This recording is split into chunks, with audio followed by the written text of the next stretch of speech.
In this video, I want to touch on a little bit of optimization that page tables enable. So let's think about the following scenario.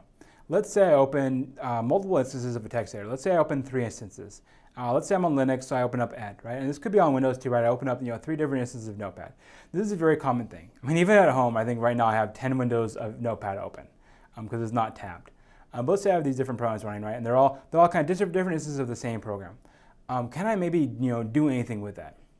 Well, the answer, right, is that I can, right? I can actually have a little bit of optimization here, and I can make these things share memory. So I have my picture here, and the answer, I guess, to the question on the slide here, right, do you need to allocate new pages for the entirety of each program? The answer is no, right? We can actually kind of spoiled it already in the title, right? It's shared pages. So let's say, right, we have basically 3 programs running. So I have this program,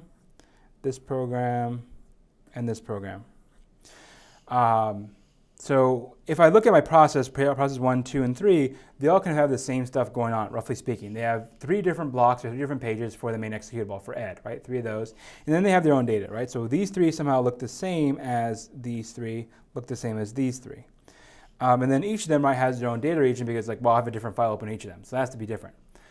Well, what I can think about doing is basically setting my page table so that they reuse different pages. So I don't have to load, Ed block 1 3 times. I just load it once.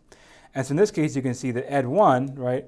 Ed1 is going to basically to frame 3, right, over there. Over here, it's also going to frame 3. Over here, it's also going to frame 3. So all 3 of those instances of my open program are all going to go and use, this space over here, which is nice, right? I have a kind of a 66% reduction in space. And the same thing happens for the other 2 blocks for Ed, right? So Ed 2 and 3 get basically stored at, frame, let's say I go over here, frame 4, then frame 6, right? And all 3 of those programs are going to be reusing those same 3 pieces of data. The only thing that's unique is that they all have their own data region. So in this case, right, process 1's data is stored at frame 1, process 2's data is stored at frame 7, and process 3's data is stored at frame 2. So I have basically, instead of having to have 12 chunks of memory, right, basically what I end up with, right, is just 7, right, because I'm being able to share that main program memory between these 3 different instances. So it's very nice, right, and this is something that's very typical to happen. One thing here is that there is some requirements on the program, on how the program acts, right, if we want this to actually work. So maybe ask yourself for a second, is there any requirements on the programs in order to do this type of sharing?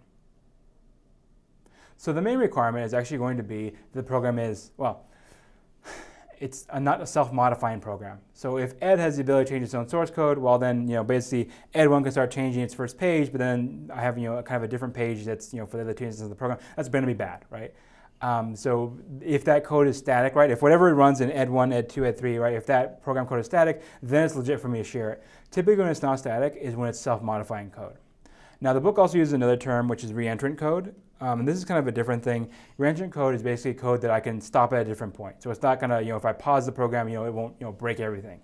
Reentrant code is maybe something that you want if you're doing like a context switch to make sure that, moving a program or saving a program won't break anything. But it's kind of a different idea here, right? Our idea here, right, is that as long as our programs, don't modify their own program code, then they should be good to go. So overall, right, this is kind of a nice idea, right? This is something that's very practical and will help us save memory in a lot of situations.